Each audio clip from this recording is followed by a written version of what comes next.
I should've left my baby girl a message saying I'll be coming home, but I'd rather be alone. She really doesn't understand me, so I'd rather leave than to cheat. I do both. Give me some time, I can be the man she needs. There's been a lot of hoes on side of me, and we've been together all between these years.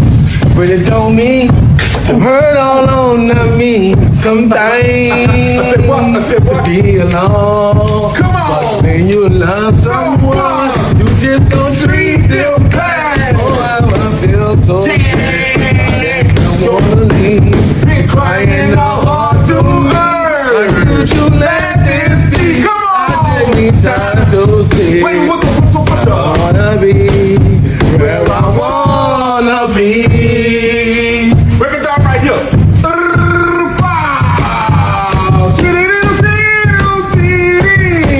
I don't mean to hurt your baby. One time, make it like pow.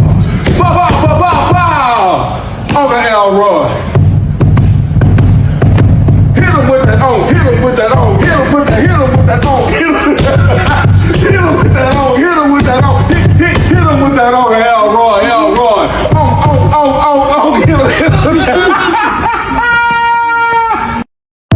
It seems like you're ready.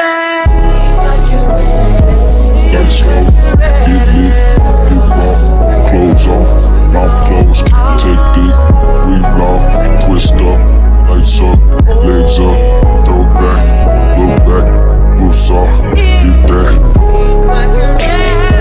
Lights out, get lit, get raw, clothes off, mouth closed, take dick, reblock, twist up, lights up, legs up, throw back, look back, boots off, get that.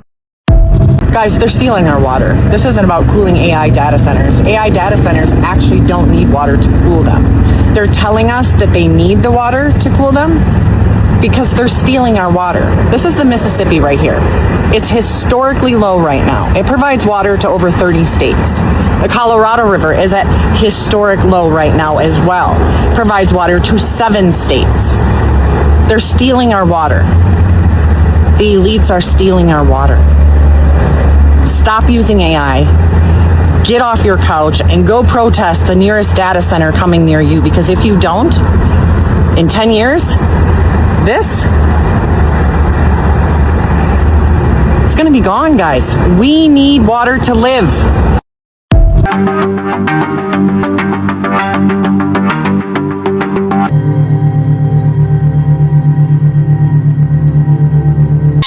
Hey everybody, welcome back to my channel. So today we have a decent sized video, so I'm not going to hold you guys. I have a lot of things to do as usual, you guys, and I got to get new tires for my car. So yeah, I often be like, why did I buy an expensive car when I have to pay for things? So I'm not going to hold you guys. Let's get to the content. We have a lot to go over, and I missed you guys from last week. Well, really, I posted last week's video from the prior week because I was having so many technical difficulties. So I'm praying that everything works out with this video. So like I said, I'm not going to hold you guys. Let's get to the content. So go, without any further ado, go get whatever you need to chill with me, and let's get to the content. So let's go. Don't forget to like, comment, and subscribe if you have not. Turn on those notifications, and then go ahead and click all, notify all, so that you get all the notifications when I drop content. But do not forget, you guys, like, comment, and subscribe. And let's get back to the content. Today? Well, are you sure you were paying attention? Because I captured something crazy. This is the sun. That's a lens flare. So you tell me what that is. It's not a lens flare. And I've been saying for a while that the sun we see is just a projection from the sun in the firmament. And not only did I catch it, but my friend Brandon Thomas, who has the Expanding Reality podcast, used a solar filter and not only caught one, but he caught 2. And you guys might not be Bible believers, and that's okay, because I wasn't either, until I realized we didn't live on a globe.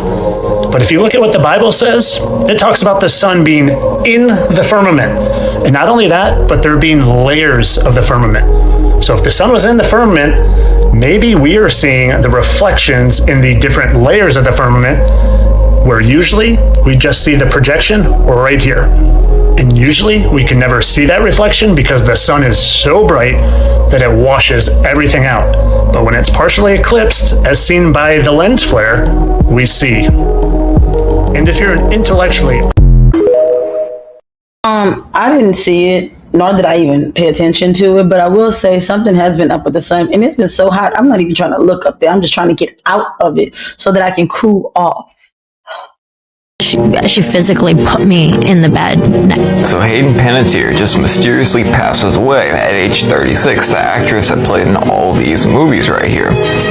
But take a look at what she said just a few months ago, and then let's look back at this thing, and then let's reevaluate. Right about a moment in your career where a friend of yours takes you onto a boat, you're led to a room which has an older man in it, and then basically told to perform X and, Oh yeah.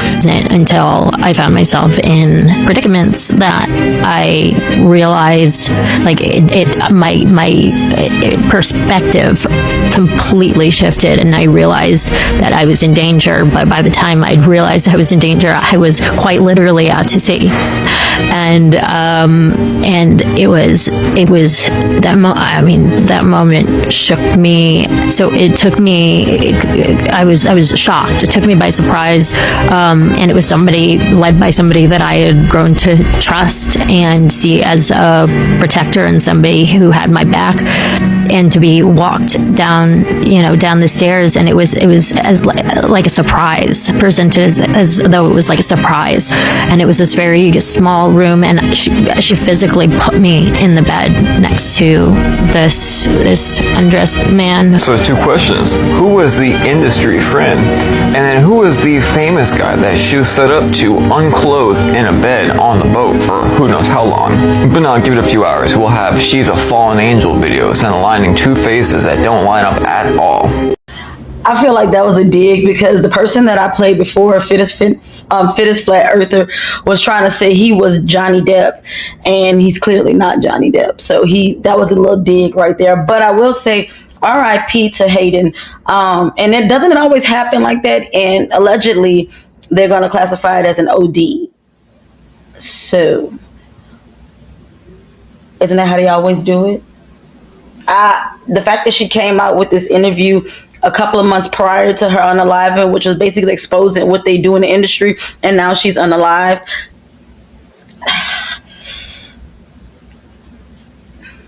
Same playbook.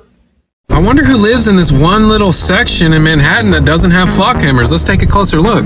Oh, shocker, it's filled with nothing but Jewish synagogues, huh? But I'm sure that's just a coincidence, just like the ADL anti-Semitic reporting map perfectly overlaying with flock AI surveillance cameras. Now you might be asking yourself, what could get you on this anti-Semitic incident reporting map? Oh, just saying things like you hate the Antichrist or Christ is king. I mean, guys, it's not like Flock's largest investor is Jewish, right? Oh, never mind. I wonder why they wouldn't want flock cameras in their neighborhood. I mean, if they're not doing anything wrong, right? Oh, that's right. They have soiled mattresses under their synagogues and tunnel systems. Anything, that's the only place that needs these flock cameras. Look at what these people do. Their rabbi says that they can cleanse sins by doing this. God's people really love us. We're just upset because they're chosen and we're not. It makes a lot of sense that they don't want cameras there whenever these are the things that they believe, guys. It's a part of their religion. Remember, guys, the only reason why some lawmakers are wanting to defund these flock cameras is because they own stock in the alternative brand, which is Axon. Just like Trump owns stock in this, that's the only reason why they're making bills to ban flock cameras. I don't care if it's flock or Axon. All of these surveillance cameras are a violation of our 4th Amendment right. Are we awake yet? Yeah, the flock camera situation is getting ridiculous. And I heard, too, a lawmaker in the state of Louisiana, well, he actually wants to ban, I don't know if it's, don't quote me on it, but I don't know if it's just flock cameras or if it's cameras like that in total for invasion of privacy, because it is. We've been talking about flock cameras on many videos. Our birthmark is really a death mark, but what do the moles stand for? If you ask a doctor what it means, they will say, just watch out, it might be cancerous. No. Your birthmark means protection ancestral symbolism, it's not just a mark. It means something. It's a link to your ancestor, spiritual protection, oh yeah, soul, memory, intuition, sensitivity. In many spiritual traditions, a mole is more than just a mark on the skin. It's a symbol or a sign that whispers from your soul. It's connected to your soul contract and your life path. Inner wisdom, a map of remembering. The location of your mole means everything. If you have a mole on your forehead, that means wisdom, cheek, beauty, lips, love, chin, determination, neck, good fortune. If you have one near your nose, prosperity and travel. Above your eyebrow, protection. If you have one near your ear, long life and loyalty. So we know about the location. How about the color? I was born with a green mole on my arm and the doctor said, keep an eye on it. Green represents growth, healing, abundance, natural renewal, heart, center, energy. So what color is your mole? It means something.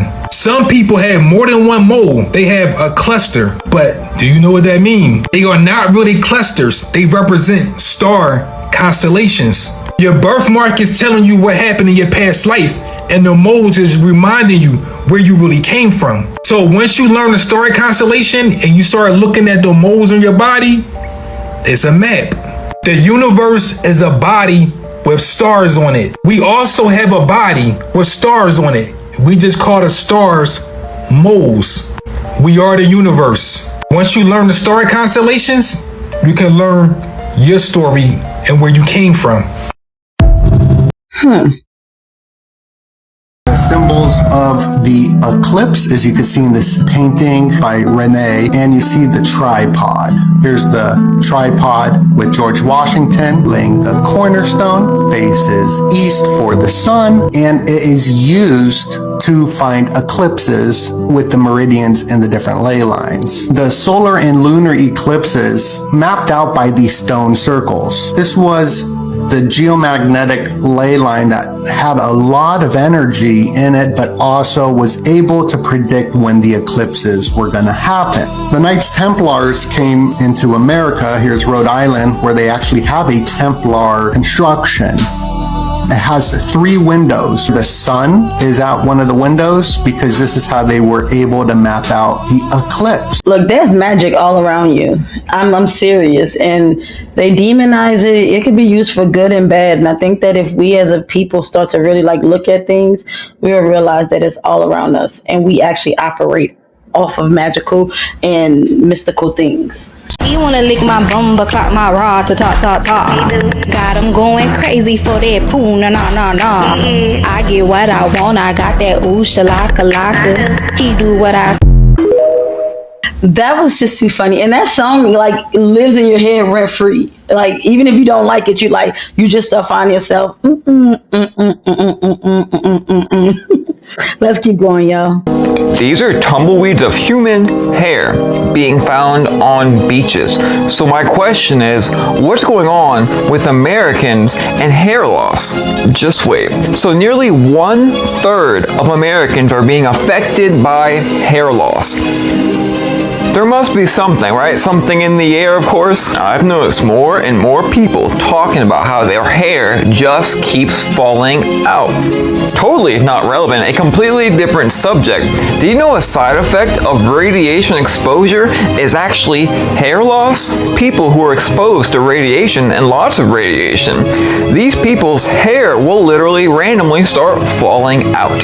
By the way, our Conspiracy Mail Club mail is going out in just a few days to your physical mailbox. Photocopies of pages of really old books that we probably shouldn't be looking at. You can also join and sign up for the raffle and the giveaway for free. To get info on the book club or the raffle, just say book club or raffle in the comments or click the pin comment. So we just had 2 more major earthquakes go off. And as I tell you guys all the time, everything is frequency, especially earthquakes, especially volcanoes. Of course, I've drawn you parallels with the Schumann frequency, or the Earth's resonance, that always seems to predict these giant earthquakes and other kinds of insane weather. much like the crazy things and clouds we see in the sky before these events happen. Now, let's think about radiation in terms of frequency, different wavelengths, and how it affects people. I would definitely say it's totally not true. We know it's not true that somehow humanity is coming into contact with a whole lot of radiation. And although it's completely unrelated, that would explain the wads of human hair being found on beaches in America. We've been under heavier frequency these last 2 years than probably the last 30 years all put together. But what do I know? I agree with him, but y'all tell me what y'all think. Myanmar and Indonesia. Earthquake coming to shake the nations.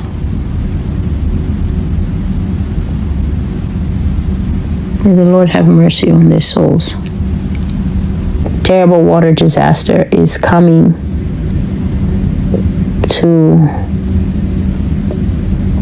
is it Myanmar? Do they have another name? Myanmar and some other places. Water is really going to come in bad. Fast moving water, rushing water. Myanmar and other places surrounding there. This is some type of compound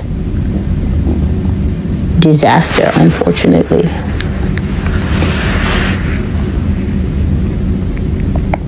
This is some kind of compound natural disaster, some kind of,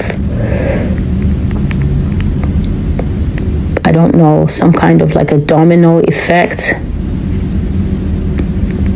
or something like that. Something that's just going to spoil a lot of countries in that area.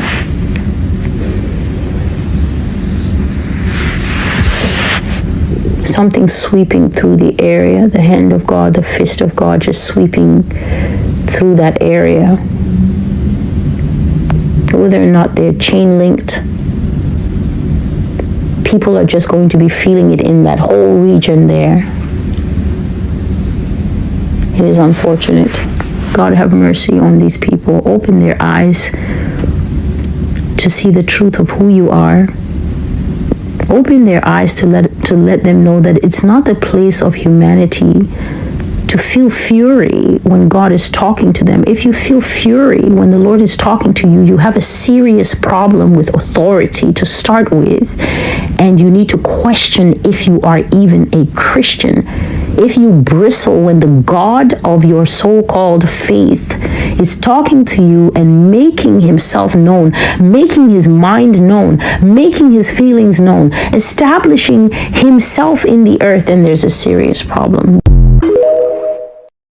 I agree, and you guys know how I feel about Celestial, but she be on point though. You know what I mean? So if you haven't, go and subscribe to the Master's Voice Prophecy blog. She's amazing. It's a lot of content. She's been doing this for years. So go ahead and subscribe to her. Here we go again. A magnitude 6.9 earthquake has just struck Indonesia on August 15th, 2026 at 3:54 a.m.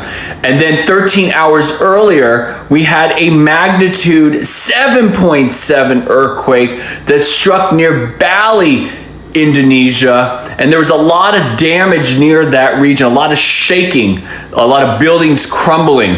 And then, of course, on August 10th, 2026, we had Colombia, magnitude 7.4 earthquake. Right now, fatalities over 281 people.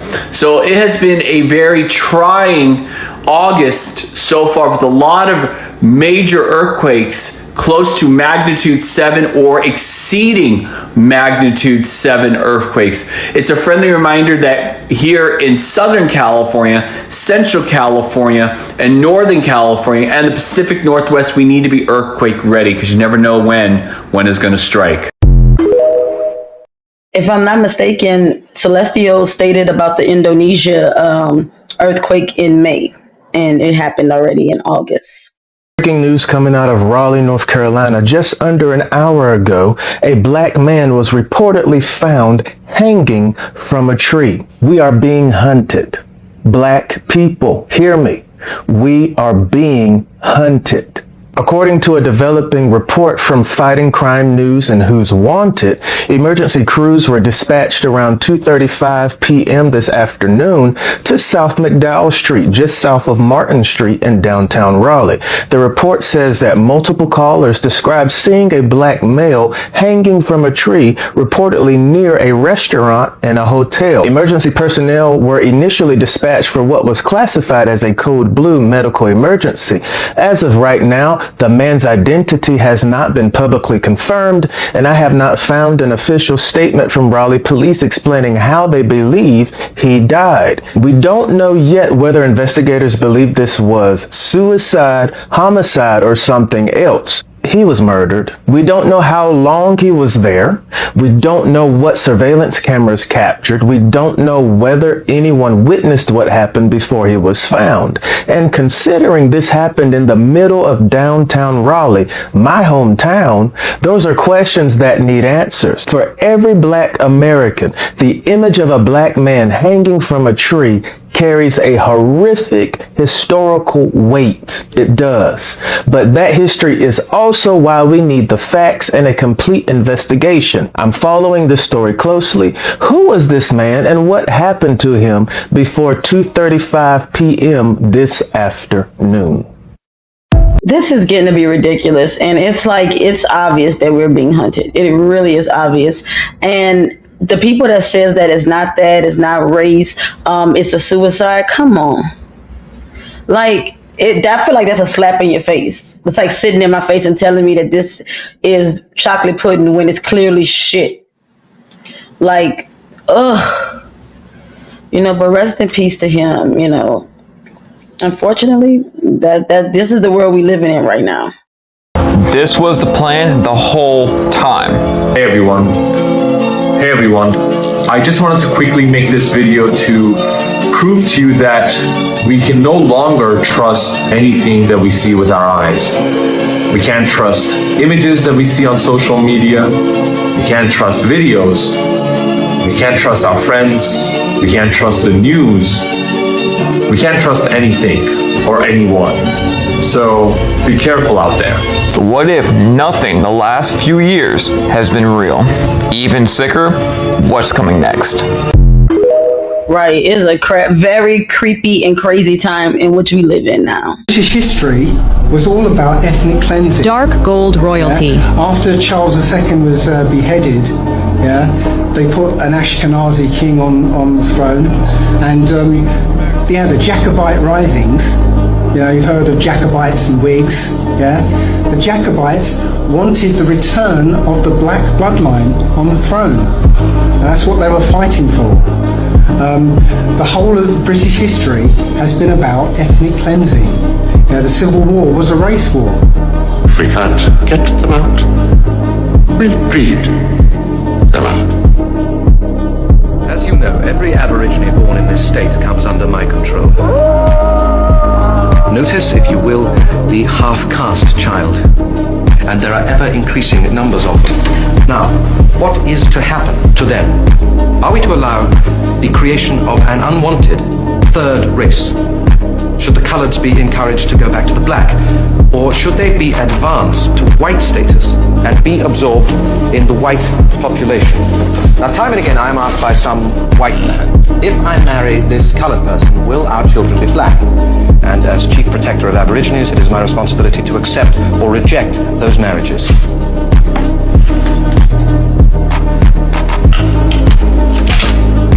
Here is the answer. 3 generations. Half-blood grandmother, quadroon daughter, octoroon grandson. Now, as you can see in the 3rd generation, or 3rd cross, no trace of native origin is apparent. The continuing infiltration of white blood finally stamps out the black color. The Aboriginal has simply been bred out. I don't have anything to say after that. So when people be saying with interracial, and I'm not speaking against interracial relationships, like I told somebody online, they were saying, black women are crazy about white men. I can't speak on that because for me, I've never really like. It was only one white guy I was attracted to. His name was Paul Walker. He died. So I've never been into, white men. It's no knock to them at all. By all means, there's no knock to them. This is not my preference. But I think that's why a lot of the anger may come in because of the diluting of the bloodlines and I think it's on both sides, honestly, but it's a tough topic. And I don't feel like I'm equipped to address it all the way because it's not something that I plan on doing. So let's just keep going. Having motion is spiritual because chosen ones, they don't chase attention. They generate it by becoming the source of movement, which is supreme magnetism, meaning that your spiritual currency got pulled to it. That's why every damn body, they can go inside of a room, but only the chosen one has the ability to change the temperature and the frequency of the room. And that's the difference. When you got that glow, that magnetism that nobody never fucking seen before, that's going to create curiosity. And curiosity is going to create attention. Attention is going to lead to conversations. And conversation is going to lead to motion. And motion is going to create more influence for you. Because your name has an energy signature to it. That's why, like I said, magnetism is cultivated by your aura. So with all that shit being said, when you really tapped in and you really got motion, you don't have to chase a goddamn thing. Because anything that you chase is going to roughen your ass every time. Because real motion is when the spirit got more reach than your feet. Meaning that your name and your energy has the ability to go in certain rooms when you're not there. That's when you know that the glow is way beyond the body. Clock it.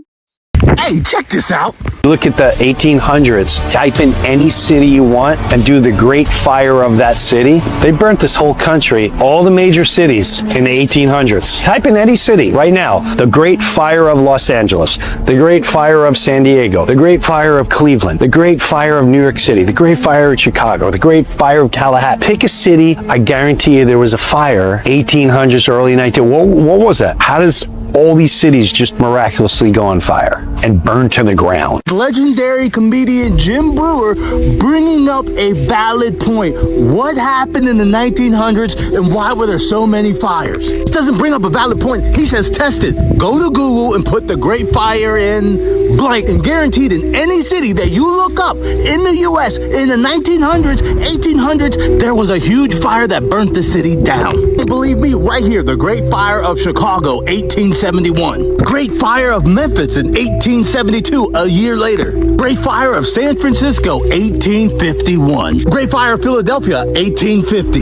Great Fire of Cincinnati, 1881. Great Fire of Pittsburgh, 1845. Great Fire of Boston, 1872. This goes on and on and on. Don't believe me? Look it up for yourself. My question is, how were all these fires happening all around the same time? Was everything just made of highly flammable wood? Something does not add up in our history because these buildings were also being built around the same time. The Chicago Federal Building that was built in 1898. How are these buildings being built in these cities that are still standing, but also all of the city is burning to the ground? Exactly what were they trying to erase in the 1800s? They were trying to erase history, they were trying to erase fact, and they were trying to erase title deeds. I don't know exactly what they were trying to do, but they did it. Or something is going on. There is no way that all of these fires happened all around the same time. We're also building European, Greek-like structures all over America and calling them federal buildings. We're having record number fires burning entire cities to the ground. Something doesn't add up. Check it for yourself. Go to Google and put the Great Fire of and put a city name in and be astonished. Let me know what you think. It's us. And I highly suggest that you guys do it because you'll be very shocked. You'll be like, things that make you go, First of all, if you're not in the mood to be mad today, scroll. In related news today, it's being reported that Hugh Hefner made several reports to the FBI about Epstein and the FBI never investigated it. Okay, let me get this straight and get. It's 2005. Audra Christensen is a Playboy playmate living at the Playboy Mansion. She tells Hugh Hefner that she was repeatedly raped for 10 years by Jeffrey Epstein and his goons. And we know who the goons are. For the sake of the video, goons. Whatever Audra told Hef repulsed him so bad that he picked up the phone and called the feds directly. Hugh Hefner called the feds repeatedly, over and over and over again. Not even a call back, nothing. Not a report, no one came out, no one did a fucking thing. In 2005, with the money, the fame, the resources that Hugh Hefner had in the business, that's unheard of. So you know I did the math on it because I wanted to know how old Audra was. Now, at the time that she reported this to Hef reported to the FBI was in 2005. She was 25 at the time. So if this had been going on for 10 years, she was at least 15 when it started. Also, she wasn't the only one. No, Jeffrey Epstein had been snatching girls from the Playboy Mansion, the Playmates, for years and assaulting them. But whatever she told Hef repulsed him to his bones. Already as a disgusting white rich millionaire, okay? We know the stories, Hef. You weren't clean. Your hands weren't clean. You were picking bitches off the tree as soon as they turned 18. He's not some fucking hero for the story. It's just the whole shock value that they still did nothing. I mean, did you hear about this shit in 2005? Me either. Now, Audra does go on to say that she also reached out to the feds in 2020 with her attorney and still nothing. Her attorney said this is unimaginable. Now, Audra does say now in 2026, her story is in the infamous Epstein files. However, everything is redacted. Yeah, her name, her story, co-conspirators, dates, everything is redacted except her zip code. Just a fucking abomination. Just disgusting. How about we do this? Why don't we just bring a case against the feds for this whole thing? For doing nothing, and now we have proof that they did nothing, didn't act, had their claws so deep into it personally and through government officials. They should be brought up on charges, right? Yeah, they won't. They won't. Because just like back then, everyone knew and no one did a fucking thing about it. Now everyone knows. The whole world knows now. And still, nothing's being done with the co-conspirators, the people who we know are out here running amok, running the country, and they're doing nothing about it. So yeah, I told you to scroll if you didn't want to be mad today. And you know it had to be bad if Hugh Hefner was disgusted by it. Look at him. So this segment is gonna have, well, these next two videos are together. I just broke it up 4 minute and 4 minute. It's like an 8-minute clip. But this is in regards to some breakdowns of Nolan Wells' situation. Rest in peace again to him. And I'm gonna try to release this on his birthday. So happy birthday to him. Happy heavenly birthday to him. But shout out to Nerdy Pink Panther. She has been on it. On the case. She's been breaking stuff down. She's been doing her thing. So shout out to her and go follow her on TikTok, you guys. Let's get going. All right, after this, I'm probably going to take a couple days off because my brain needs a rest after the last couple of days. Now we know for sure that there was storage in the bow of the boat. All right, so now at this point, I am pretty sure that the Triton was there all day. They didn't switch out the boats. And I'm also pretty certain at this point that this is a real video because there's one single frame where you can see Bart's boat and you can also see the toes of somebody like dangling them off the water. So if the picture or video were AI, it would be a really bizarre thing for it to just kind of throw in. But there's zero question in my mind that this video has been altered. So then the question becomes, why would they alter this video?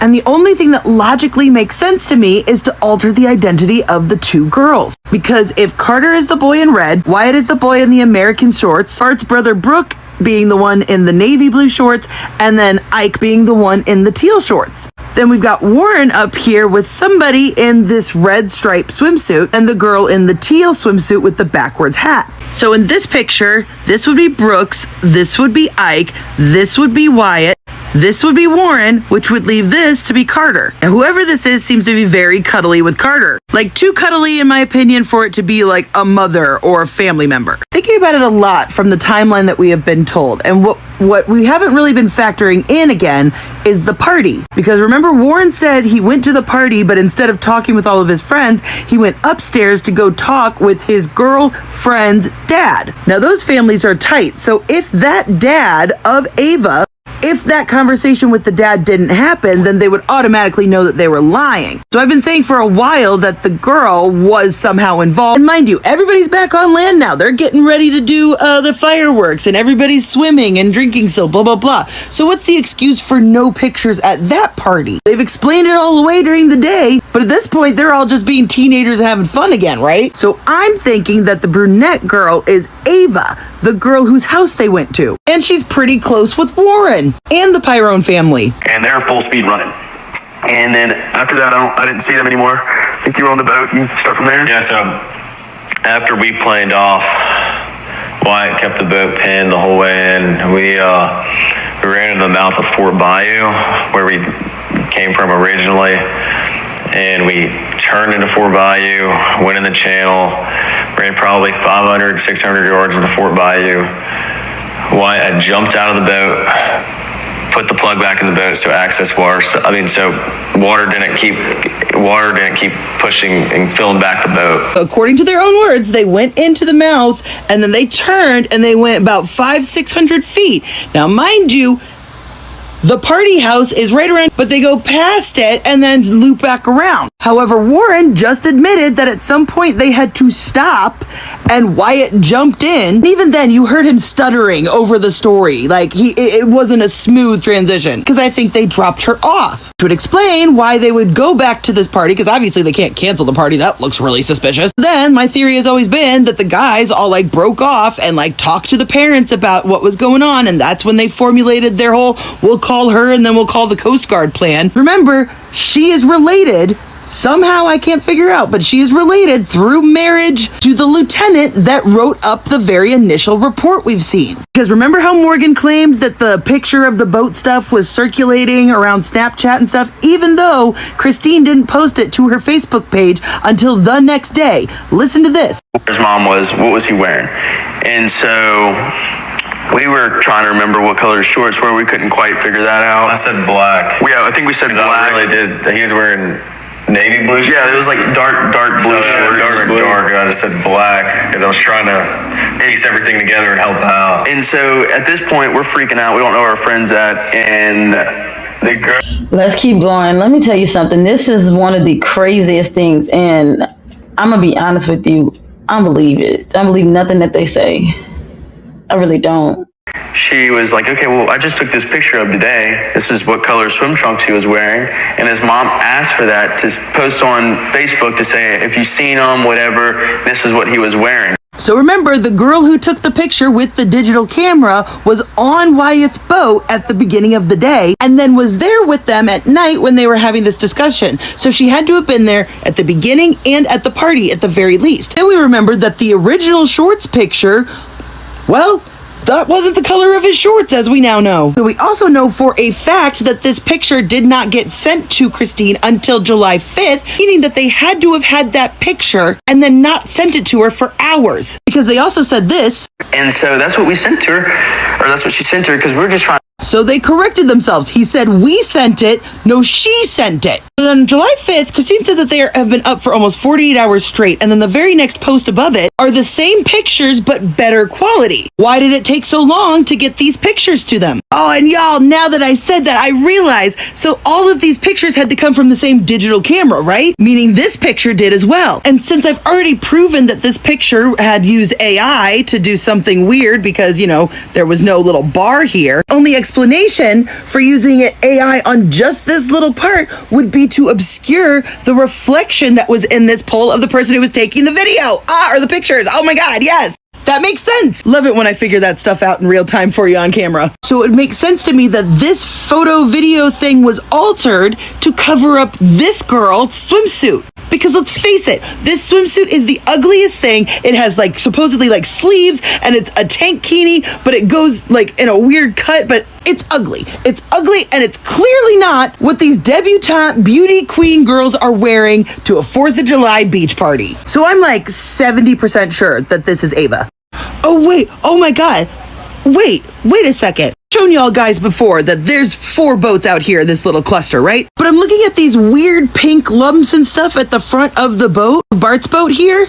Is that a pile of life vests? Because I'm realizing there's not 20, 30 people on all of these boats. Like, I'm seeing 10, 12 people here tops. Let's not forget what a full house looks like on these boats. Because even in this video at the meetup place, there's not 20, 30 people getting ready to get on these boats. I mean, the boat left at 9:56 according to the GPS. We got like 7, 8 people here, like 6 people here. And also, if they were legitimately needing to be towed and they were trying to get the water to run off, why are they all spread out on the boat? Why are they on the boat in general? Why didn't they just get off on land or get on another boat? Trying to get the boat to tip up and go planing. Why do you have over half the boat on the front of the boat? These are experienced fucking fishermen. They know better than that. Yeah, I can't believe I've never thought of that before. If the boat was sinking, why are they even on the fucking boat? Yeah, and if it was so common and so easy to get, rides back with other people, strangers on Horn Island, why did they need to load everybody on the boat? Or were they yelling at Nolan to get on the boat? They didn't need to get him on the boat. And now that I'm looking at this, doesn't it look like Warren is on the phone? Could this have been when he was calling his mom 8 times? Also, one more thing that stuck out to me. We called law enforcement. I was with Wyatt at the time. After we left Jackson's house that night, I was with Wyatt, and one person we were with saw that their location was headed towards Wyatt's house. And so Wyatt got on the phone with 911 and was like, hey, these people are on the way to my house or already at my house.